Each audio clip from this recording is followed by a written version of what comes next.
എല്ലാവർക്കും നമസ്കാരം. Top ട്യൂഷന്റെ SSLC history ക്ലാസ്സിലേക്ക് എല്ലാവർക്കും സ്വാഗതം.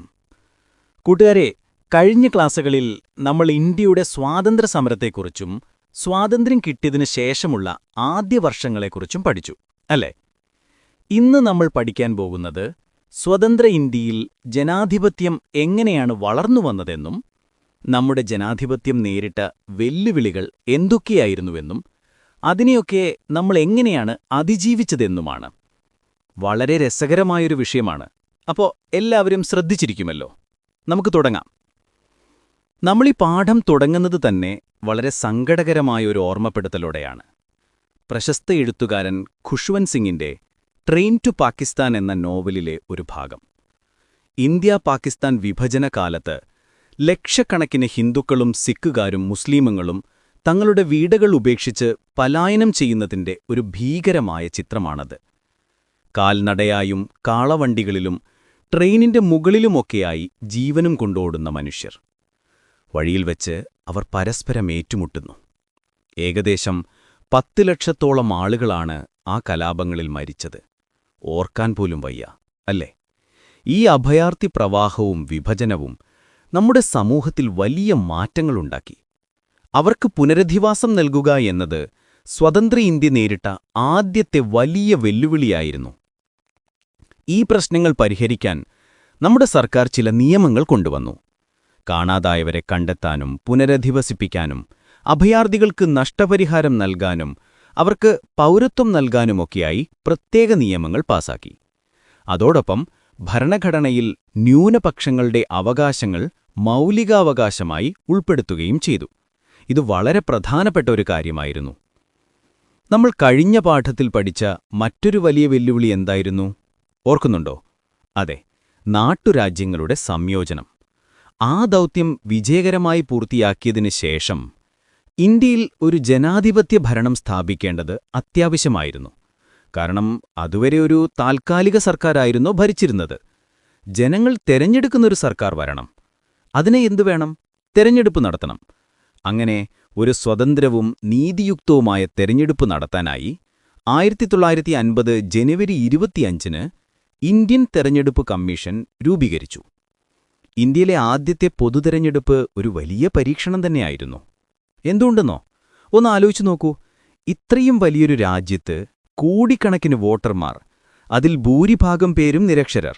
അവർക്ക് വോട്ട് ചെയ്യുന്നതിനെക്കുറിച്ച് പറഞ്ഞുകൊടുക്കണം, വോട്ടർ പട്ടിക തയ്യാറാക്കണം, നിയോജക മണ്ഡലങ്ങൾ തിരിക്കണം, ലക്ഷക്കണക്കിന് ഉദ്യോഗസ്ഥരെ പരിശീലിപ്പിക്കണം.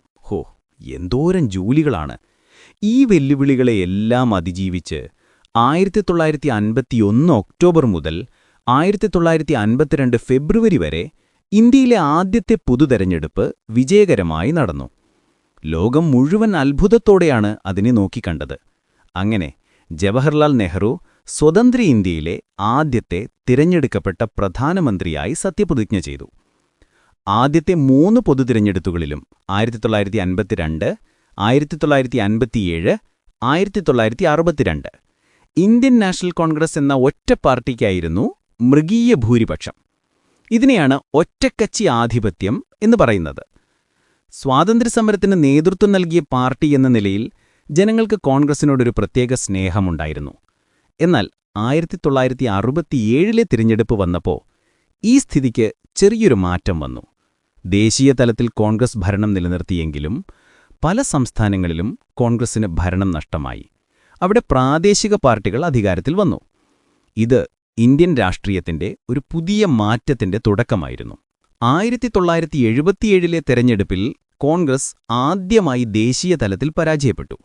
ജനതാ പാർട്ടി എന്നൊരു കൂട്ടുകക്ഷി സർക്കാർ അധികാരത്തിൽ വന്നു. എന്നാൽ ആ സർക്കാർ അധികകാലം നിന്നില്ല. 1980-ലും 1984-ലും നടന്ന തെരഞ്ഞെടുപ്പുകളിൽ കോൺഗ്രസ് വീണ്ടും അധികാരത്തിൽ തിരിച്ചെത്തി. പക്ഷേ 1989-ലെ തെരഞ്ഞെടുപ്പോടെ ഇന്ത്യയിലെ ഒറ്റക്കക്ഷി ആധിപത്യത്തിന്റെ കാലം ഏകദേശം അവസാനിച്ചു. പിന്നീടങ്ങോട്ട് മുന്നണി രാഷ്ട്രീയം അഥവാ കൂട്ടുകക്ഷി ഭരണത്തിന്റെ കാലമായിരുന്നു. ഒരു പാർട്ടിക്കും തനിച്ചു ഭൂരിപക്ഷം കിട്ടാത്ത അവസ്ഥ. അപ്പോൾ പല പാർട്ടികൾ ചേർന്ന് മുന്നണികൾ രൂപീകരിച്ച് ഭരണം നടത്താൻ തുടങ്ങി. തെരഞ്ഞെടുപ്പിന് മുൻപ് മുന്നണിയുണ്ടാക്കാം, അല്ലെങ്കിൽ തെരഞ്ഞെടുപ്പിന് ശേഷമുണ്ടാക്കാം. ഭൂരിപക്ഷമില്ലാത്ത സർക്കാരിന് പുറത്തുനിന്ന് പിന്തുണ നൽകിയും ഭരണം നിലനിർത്താം. അങ്ങനെ പല രീതികൾ വന്നു. നാഷണൽ ഫ്രണ്ട് എന്നും യുണൈറ്റഡ് പ്രോഗ്രസീവ് അലയൻസ് എന്നും നാഷണൽ ഡെമോക്രാറ്റിക് അലയൻസ് എന്നുമൊക്കെ നിങ്ങൾ കേട്ടിട്ടില്ലേ? ഇവയെല്ലാം അത്തരം മുന്നണികളാണ്. ഇന്ത്യൻ ജനാധിപത്യം നേരിട്ട ഏറ്റവും വലിയൊരു പ്രതിസന്ധിയായിരുന്നു 1975-ലെ അടിയന്തരാവസ്ഥ. എന്തായിരുന്നു അതിലേക്ക് നയിച്ച സാഹചര്യങ്ങൾ എന്ന് നോക്കാം. 1970-കളിൽ രാജ്യത്ത് വലിയ സാമ്പത്തിക പ്രതിസന്ധിയും ഭക്ഷ്യക്ഷാമവും തൊഴിലില്ലായ്മയും ഉണ്ടായിരുന്നു. ഇതിനെതിരെ രാജ്യത്തിന്റെ പല ഭാഗങ്ങളിലും കേന്ദ്ര സർക്കാരിനെതിരെ വലിയ പ്രക്ഷോഭങ്ങൾ നടന്നു. ഗുജറാത്തിൽ മൊറാർജി ദേശായിയുടെ നേതൃത്വത്തിലും ബീഹാറിൽ ജയപ്രകാശ് നാരായണന്റെ നേതൃത്വത്തിലുമായിരുന്നു പ്രധാന പ്രക്ഷോഭങ്ങൾ. ഈ രാഷ്ട്രീയ പ്രതിസന്ധികൾക്കിടയിലാണ് അന്നത്തെ പ്രധാനമന്ത്രിയായിരുന്ന ഇന്ദിരാഗാന്ധിയുടെ തിരഞ്ഞെടുപ്പ് അലഹബാദ് ഹൈക്കോടതി റദ്ദാക്കിയത്. ഇതോടെ പ്രതിപക്ഷം ഇന്ദിരാഗാന്ധിയുടെ രാജി ആവശ്യപ്പെട്ട് സമരം ശക്തമാക്കി. എന്നാൽ സുപ്രീം കോടതി ഹൈക്കോടതി വിധി സ്റ്റേ ചെയ്തു. ഇതിനു പിന്നാലെ പ്രതിപക്ഷത്തിന്റെ പ്രക്ഷോഭങ്ങൾ രാജ്യത്തിന്റെ ആഭ്യന്തര സുരക്ഷയ്ക്ക് ഭീഷണിയാണെന്നാരോപിച്ച് 1975 ജൂൺ 25-ന് കേന്ദ്ര സർക്കാർ രാജ്യത്ത് നാഷണൽ എമർജൻസി പ്രഖ്യാപിച്ചു. ഭരണഘടനയുടെ 352-ാം അനുച്ഛേദം അനുസരിച്ചായിരുന്നു ഇത്. ഈ അടിയന്തരാവസ്ഥ പ്രഖ്യാപിച്ചതോടെ എന്ത് സംഭവിച്ചു എന്നറിയാമോ? നമ്മുടെ മൗലികാവകാശങ്ങൾ മരവിപ്പിച്ചു. പത്രങ്ങൾക്ക് സെൻസർഷിപ്പ് ഏർപ്പെടുത്തി. അതായത് സർക്കാരിനെതിരായ വാർത്തകളൊന്നും പ്രസിദ്ധീകരിക്കാൻ പാടില്ല. പ്രതിപക്ഷ നേതാക്കളെ വിചാരണ കൂടാതെ ജയിലിലടച്ചു. രാജ്യത്തിന്റെ ഫെഡറൽ സംവിധാനം ഇല്ലാതായി. എല്ലാ അധികാരവും കേന്ദ്ര സർക്കാരിൽ കേന്ദ്രീകരിച്ചു. ഇതൊരു ഇരുണ്ട കാലഘട്ടമായിരുന്നു. എന്നാൽ ഈ അടിച്ചമർത്തലുകൾക്കെതിരെ രാജ്യവ്യാപകമായി പ്രതിഷേധങ്ങൾ ഉയർന്നു. അവസാനം 1977 മാർച്ചിൽ അടിയന്തരാവസ്ഥ പിൻവലിക്കുകയും തെരഞ്ഞെടുപ്പ് പ്രഖ്യാപിക്കുകയും ചെയ്തു. ആ തെരഞ്ഞെടുപ്പിൽ കോൺഗ്രസ് പരാജയപ്പെട്ടു. ജനതാ പാർട്ടി അധികാരത്തിൽ വന്നു. മൊറാർജി ദേശായി പ്രധാനമന്ത്രിയായി. അടിയന്തരാവസ്ഥ പോലുള്ളൊരു പ്രതിസന്ധിയെ നമ്മൾ ജനാധിപത്യപരമായ മാർഗങ്ങളിലൂടെ തന്നെ അതിജീവിച്ചു. ഇത് ഇന്ത്യൻ ജനാധിപത്യത്തിന്റെ ശക്തിയാണ് കാണിക്കുന്നത്, അല്ലേ? 1970-കൾക്ക് ശേഷം ദളിതർ, സ്ത്രീകൾ, കർഷകർ തുടങ്ങിയ സാമൂഹിക വിഭാഗങ്ങൾക്ക് ഒരു തോന്നലുണ്ടായി. തങ്ങളുടെ പ്രശ്നങ്ങളെയും ആവശ്യങ്ങളെയും പ്രധാന രാഷ്ട്രീയ പാർട്ടികൾ വേണ്ടത്ര പരിഗണിക്കുന്നില്ല എന്ന്. ഇതിനെതിരെ അവർ സ്വന്തമായ പ്രസ്ഥാനങ്ങൾ രൂപീകരിക്കുകയും പ്രതിഷേധങ്ങൾ സംഘടിപ്പിക്കുകയും ചെയ്തു. അത്തരം ചില ജനകീയ മുന്നേറ്റങ്ങളെക്കുറിച്ചാണ് നമ്മൾ ഇനി പഠിക്കാൻ പോകുന്നത്. ആദ്യം പിന്നോക്ക വിഭാഗങ്ങളുടെ പ്രസ്ഥാനങ്ങളെക്കുറിച്ച് നോക്കാം. പട്ടികജാതി പട്ടികവർഗ വിഭാഗങ്ങളിൽപ്പെടാത്ത എന്നാൽ സാമൂഹികമായും വിദ്യാഭ്യാസപരമായും പിന്നോക്കം നിൽക്കുന്നവരെയാണ് മറ്റു പിന്നോക്ക വിഭാഗങ്ങൾ അഥവാ അതർ ബാക്ക്വേർഡ് ക്ലാസസ് എന്ന് പറയുന്നത്. സർക്കാർ ജോലികളിലും വിദ്യാഭ്യാസ സ്ഥാപനങ്ങളിലും അവർക്ക് പ്രാതിനിധ്യം ഉറപ്പാക്കാൻ വേണ്ടി നിരവധി പ്രസ്ഥാനങ്ങൾ ഉയർന്നുവന്നു. 1953-ൽ കാക്ക കലേൽക്കർ കമ്മീഷനെ നിയമിച്ചെങ്കിലും അതിന്റെ ശുപാർശകൾ നടപ്പിലായില്ല. പിന്നീട് അടിയന്തരാവസ്ഥയ്ക്ക് ശേഷം വന്ന ജനതാ പാർട്ടി സർക്കാർ 1979-ൽ ബി.പി. മണ്ഡലിന്റെ നേതൃത്വത്തിൽ മറ്റൊരു കമ്മീഷനെ നിയമിച്ചു. ഇതാണ് മണ്ഡൽ കമ്മീഷൻ എന്നറിയപ്പെടുന്നത്. സർക്കാർ ജോലികളിലും വിദ്യാഭ്യാസ സ്ഥാപനങ്ങളിലും പിന്നോക്ക വിഭാഗങ്ങൾക്ക് 27% സംവരണം നൽകണമെന്ന് കമ്മീഷൻ 1980-ൽ റിപ്പോർട്ട് നൽകി. 1990-ൽ വി.പി. സിംഗിന്റെ നേതൃത്വത്തിലുള്ള നാഷണൽ ഫ്രണ്ട് സർക്കാർ ഈ റിപ്പോർട്ട് നടപ്പിലാക്കാൻ തീരുമാനിച്ചു. ഇത് ഉത്തരേന്ത്യൻ നഗരങ്ങളിൽ വലിയ പ്രക്ഷോഭങ്ങൾക്ക് കാരണമായി. എന്നാൽ പിന്നീട് സുപ്രീം കോടതി റിപ്പോർട്ട് നടപ്പിലാക്കുന്നത് അംഗീകരിച്ചു. ഇന്ന് രാജ്യത്തെ എല്ലാ പ്രധാന രാഷ്ട്രീയ പാർട്ടികളും ഒ.ബി.സി. സംവരണം അംഗീകരിക്കുന്നുണ്ട്.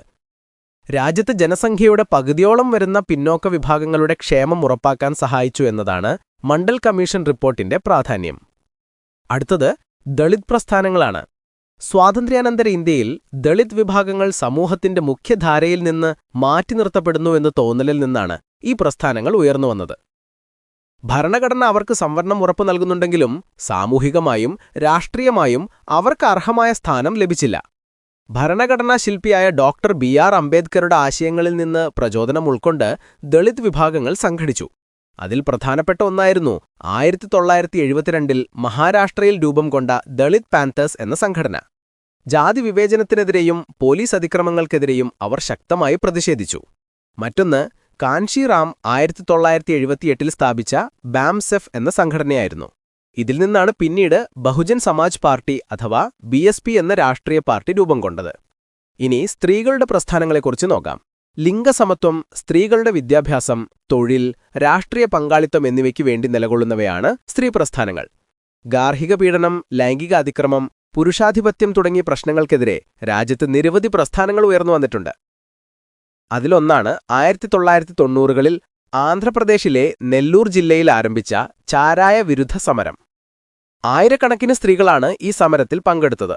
മദ്യപാനം ഗ്രാമത്തിന്റെ സാമ്പത്തിക അടിത്തറ തകർക്കുകയും ഗാർഹിക പീഡനങ്ങൾക്ക് കാരണമാവുകയും ചെയ്തിരുന്നു. ഈ സമരം പിന്നീട് സ്ത്രീകൾ നേരിടുന്ന മറ്റു പല പ്രശ്നങ്ങൾക്കെതിരെയുള്ള ഒരു പ്രതിഷേധമായി വളർന്നു. സ്ത്രീകൾക്കെതിരെയുള്ള അതിക്രമങ്ങൾക്കെതിരെ ഡൽഹിയിൽ രൂപം കൊണ്ട ഒരു ബഹുജന മുന്നേറ്റമാണ് നിർഭയ പ്രസ്ഥാനം.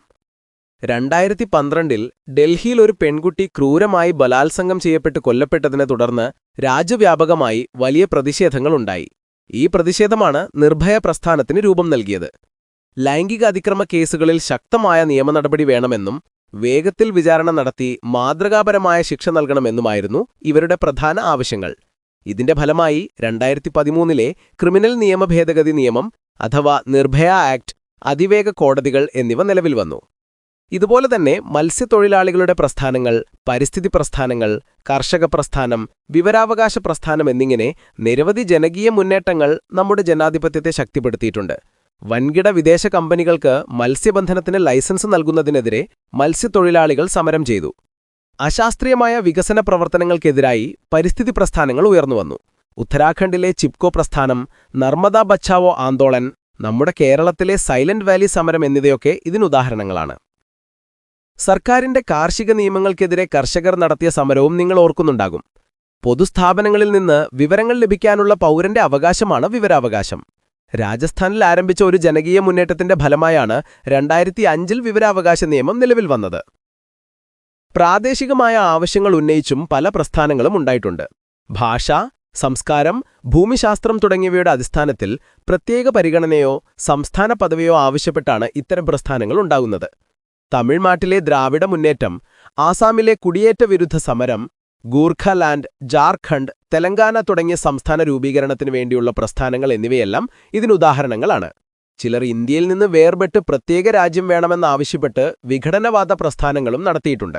പഞ്ചാബിലെ ഖാലിസ്ഥാൻ വാദവും ജമ്മു കാശ്മീരിലെയും മിസോറാമിലെയും നാഗാലാൻഡിലെയും വിഘടനവാദ പ്രവർത്തനങ്ങളും ഇന്ത്യൻ ജനാധിപത്യത്തിന് വലിയ വെല്ലുവിളികളായിരുന്നു. എന്നാൽ സമാധാന ചർച്ചകളിലൂടെയും ജനാധിപത്യപരമായ ഇടപെടലുകളിലൂടെയും ഈ പ്രശ്നങ്ങളെ ഒരു പരിധിവരെ പരിഹരിക്കാൻ നമുക്ക് കഴിഞ്ഞു. ഇവയെല്ലാം കൂടാതെ വർഗീയത, കേന്ദ്ര സംസ്ഥാന ബന്ധങ്ങളിലെ ഉലച്ചിലുകൾ, അഴിമതി, രാഷ്ട്രീയത്തിലെ ക്രിമിനൽ വൽക്കരണം, കൂറുമാറ്റം തുടങ്ങിയ വെല്ലുവിളികളും നമ്മുടെ ജനാധിപത്യം നേരിടുന്നുണ്ട്. മതത്തിന്റെ പേരിൽ ജനങ്ങളെ വിഭജിക്കുന്നതാണ് വർഗീയത. ഇത് നമ്മുടെ മതേതര മൂല്യങ്ങൾക്ക് ഭീഷണിയാണ്. കേന്ദ്ര സർക്കാരുകൾ ഗവർണർമാർ വഴി സംസ്ഥാന സർക്കാരുകളുടെ കാര്യങ്ങളിൽ ഇടപെടുന്നത് കേന്ദ്ര സംസ്ഥാന ബന്ധങ്ങളെ വഷളാക്കുന്നു. അഴിമതി കാരണം സാധാരണ ജനത്തിന് ജനാധിപത്യത്തിൽ വിശ്വാസം നഷ്ടപ്പെടുന്നു.